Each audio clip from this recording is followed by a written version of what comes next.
Kamakailang ipinagbawal ng China kay Department of National Defense Secretary Gilberto Teodoro Jr.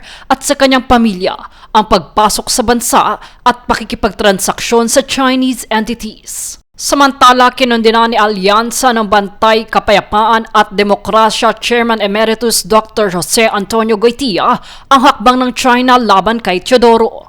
Ayon pa kay Goytia, hindi dapat humadlang ang mga opisyal na ipagtanggol ang soberanya ng bansa. Nagbabala rin siya sa umano'y unti-unting panghihimasok ng China sa Baho de Masinloc dahil sa presensya ng isang lumulutang na istruktura sa nasabing lugar.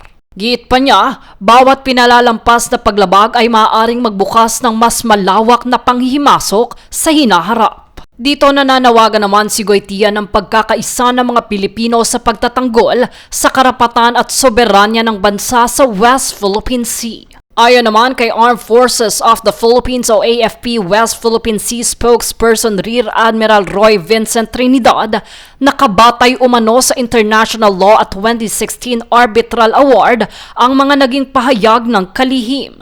Giit pa ng AFP, pagtatangka umano ang sanksyon na patahimikin ang mga kumukontra sa mga kilos ng China sa Exclusive Economic Zone ng Pilipinas. Kanya ring inihayag na hindi lamang ang kalihim ang punterya, kundi maging ang karapatan ng bansa sa sariling karagatan.